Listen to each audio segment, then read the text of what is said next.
It's time to get started with our Ways and Means Committee. If you could take your places. We'll go ahead and start our meeting for June 22nd, 2026 at 3:30. Close. Okay. Moving on, I need an approval for the minutes for June 1st, 2026. Marcia and Mr. Danny Kelch. Are there any questions, comments, changes? I see none. Let us vote.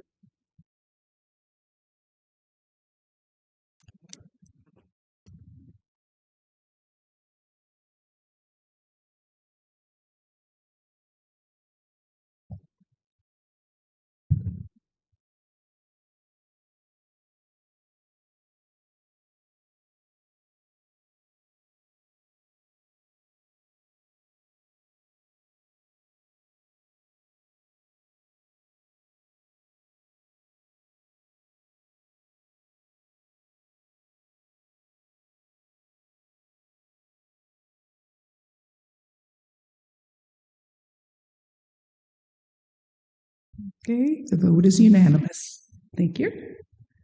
Moving on to our informational items, and let us start with the county clerk with Angela Bowden.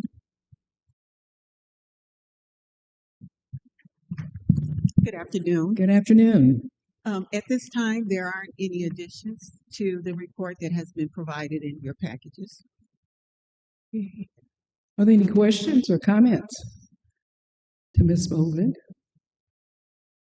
I see none. Thank you. You're welcome. Okay, moving on to the County Election Commission, and for Ms. Jess Joseph. I think I saw her. Yeah.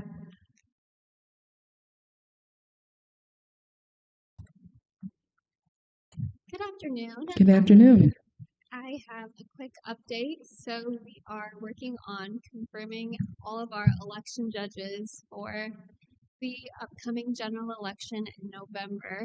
We're also trying to recruit quite a few more because we want to keep our lines moving during the election. I anticipate we'll have pretty high turnout. So we are hosting 2 election judge recruitment open houses in July. This is for folks that are interested in serving and want to learn more about the process. So we have one Thursday, July 16th at 5:30. Trying to target folks that have a day job, and then we're going to have another one Friday, July 24th at 9 a.m. We're going to see how the turnout for those 2 open houses goes, and then we may host some more in August. I would really love to get, I'd say, 75 to 100 more judges, and that's a big number, I'm aware, but it would just really help keeping our lines moving, since it will probably be pretty busy. We currently have about just over 250. The last, in 2022, so the last comparable election, we had 275. That was after a lot of cancellations, and we did receive feedback that our lines were a bit long. In 2024, we really worked to recruit, and we had 410 election judges serve on election day. That being said, a lot of those folks, no longer want to continue serving. It is a big commitment. It's the full day, so we're really trying to grow back those numbers again. That's all I got for you. Okay, that's good information. Any questions or comments? Yeah. Oh, Ms. Marcia. Can you send us those dates that you said for the trainings? Yes, I can send we have a flyer for the election judge open houses, and then we also have a flyer that just goes over serving as an election judge. So I can send both of those out. Is the best way to do that through directly to each of you or through you, Betty? Directly, for one, I believe you'll have it posted on your website, the dates, and individually if possible. Yep, Yeah. I can do that. Okay, that'll be helpful. And one question regards to that election meetings, the dates on the 16th and the 24th, would you reiterate the purpose of those meetings again? So a lot of folks are interested in serving, but are a bit skeptical about the process. It is a big duty. We can't run elections without election judges. So we go over what it is like to serve as an election judge. We bring in some veteran election judges that have done it for several years so they can hear from those that are actually in the field. And we're just kind of going over what it's like, what you can expect, the requirements, and it's just kind of, it's not a commitment, but it's us trying to recruit more folks, really. Mm-hmm. Oh, good. Okay. And I do have one other question. When you made reference to the flow, a number of people, voters who will be coming through, will the capacity of the site change as far as voting booths? Will that be more, or will it remain the same number, or what? No, we'll have more voting booths. Okay. In busier elections, we provide more voting booths so that we can keep that part of the line moving as well. Sure. Because that's another area, as you mentioned, that can kind of create a backlog. Mm-hmm. Anyone else? Okay. Thank you. We look forward to the additional information that you'll send. Thank you. Okay. Moving on to our supervisor of assessment, Mr. Chad Jones.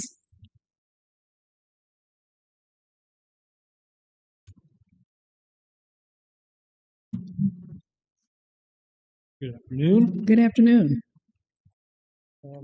The township assessors are turning their work in starting last week, and so we're working with them on getting their portion of it finalized so we can do what we need to do.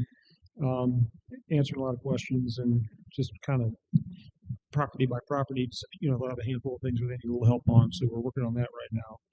We're also looking at 2027 as a reval year, general reassessment year, where we have to reassess every parcel in the county. We have to do that every 4 years. So we're looking at possibly updating some cost tables on our valuation system. So IT is working with us on that with the vendor for the CAMA system or valuation system. So we're in the early discussions of that for 2027, so we can kind of get ahead of it. Board of review. Last week, Friday was Greg Fletcher's last day. Greg has been on the board review since 2013 with a short hiatus in there because of an election, but he came back. And so he's off the board of review. He did a really good job. He's an appraiser, so that's been a good thing to have on the board. So we appreciate Greg's service. Jimmy, Chairman Dillon, and I identified a replacement. The Department of Revenue is putting on a test next month. I think this candidate is going to take the test and hopefully do well. So hopefully we have a potential replacement for Greg. The other two guys on the board review, Joshua Smith and Patrick O'Shaughnessy, are working through a lot of PTAB cases. It's kind of that time of year, but they're staying on top of it and are doing a good job, even though there's only two of them right now. And I think that's it, unless anyone has any questions. Are there any questions, comments? You mentioned the person who would need to, is that a qualification for the board of review? Yeah, they have to pass a test that's put on by the Illinois Department of Revenue. Mm-hmm. And it's kind of a home study type test. They do have a study guide for it. So I've met with that candidate and given him the study guide and answered questions and things. And he seemed, he seems pretty pumped up about it. And hopefully, it's not an easy test. It's not just like second nature stuff. You do have to study for it. So hopefully it'll go well. Good, wonderful. Okay. If there's none, thank you. Thanks. Mm-hmm. Okay, moving on to our treasurer information from Mr. Brandon Martin. Hello, everyone. Hello. Hope you're having a good Monday.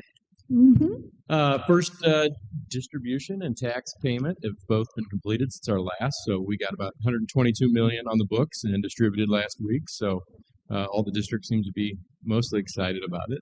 Some of them didn't want it so early, but hey, had a schedule, I guess. So next distribution will be July 17th. Yes. So what we collect from now until then will get distributed. We also just processed my team did awesome. We sure most people in the building can tell you they were sick of the first installment. Everyone was lost and everywhere looking for where the treasurer's office was. So little calm down here in the courthouse.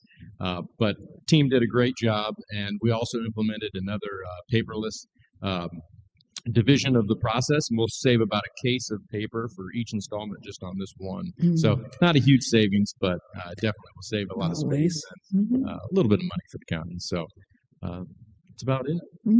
Okay. Any questions, comments?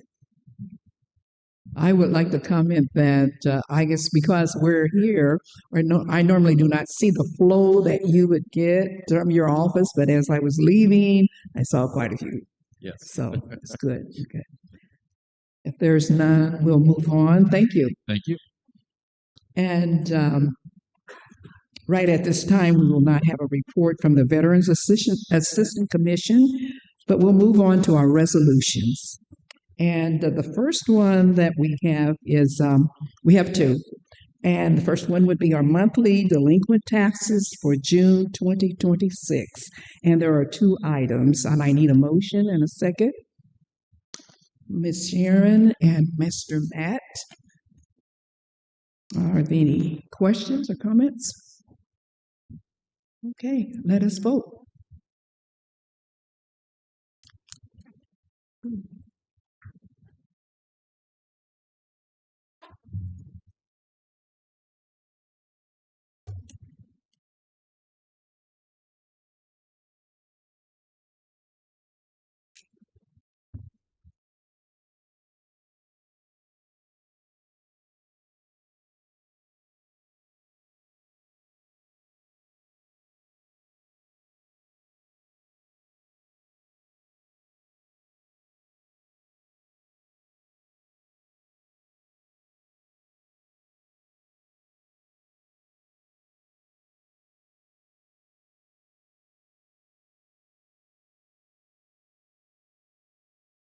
Okay, the vote is unanimous. Thank you.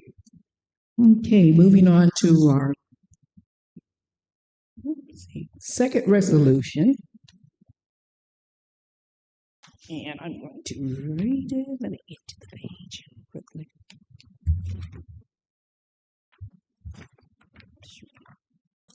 Okay, it is for the creation of a special homestead exemption for certain municipality-built homes under 35 ILCS 200/15-174.5. And I need a motion in a second. Okay, Ms. Marcia and Mr. Danny. Are there any questions or comments? And I'm going to ask Scott also to expound on this. Thanks, Madam Chair. So we talked about this in front of the committee a month ago and also at executive committee last month. This is a request that generated from the Village of Peoria Heights. It takes advantage of a change in the property tax code that became state law in 2024. That change in state law added a new exemption that was automatically applied to Cook County, but could be applied to any other county in the state if each individual county took action, which is the action that we're recommending for you to take today. This exemption strictly is limited to new construction of residential housing units where the property is owned by a municipal government. And then the municipality then turns around and sells the new dwelling to a homeowner as their primary residence. What that homeowner then gets is an exemption for the first 10 years that they are in the home on their equalized assessed value, or their EAV. The first 8 years after the initial sale, it's a 50% reduction in the EAV, and then in years 9 and 10, it's a 1/3 reduction in the EAV. And starting in year 11, there is no reduction in the EAV for this exemption. But other exemptions that the homeowner may qualify would become applicable at that point in time. So there's always a homestead exemption for owner-occupied property. There's also a whole slew of exemptions if you meet criteria for veteran or disabled veteran, senior citizen, or senior citizen on a certain income level. Those exemptions would then start to be applied in year 11, just as they are today.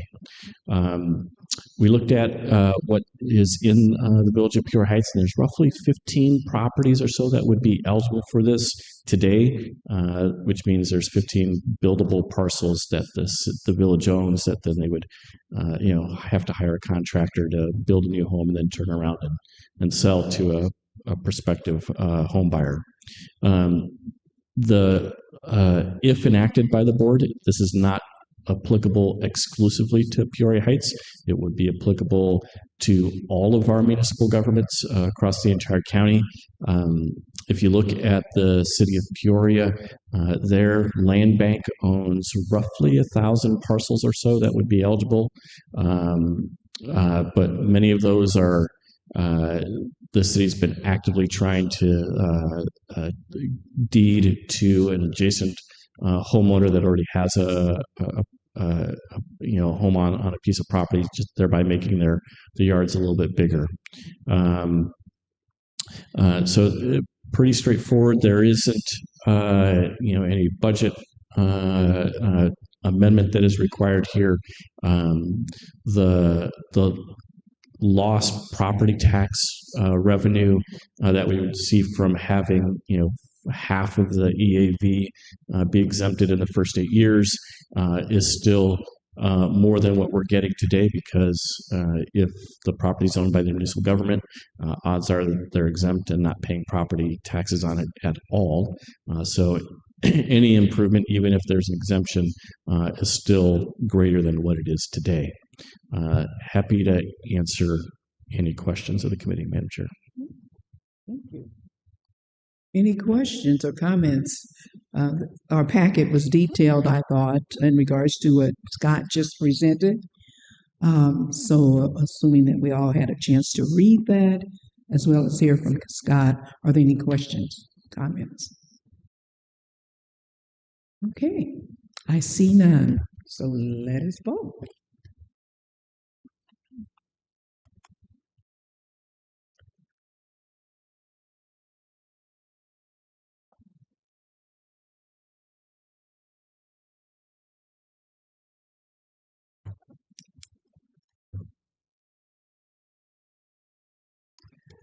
Okay.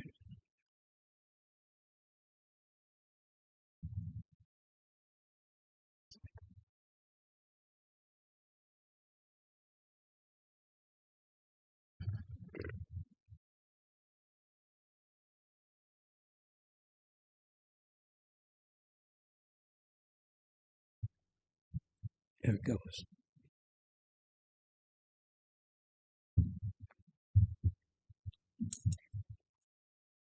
Okay, the vote is unanimous. Thank you.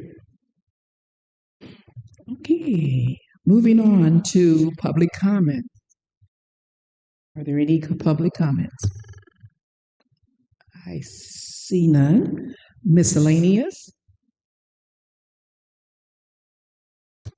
I see none. Meeting is adjourned.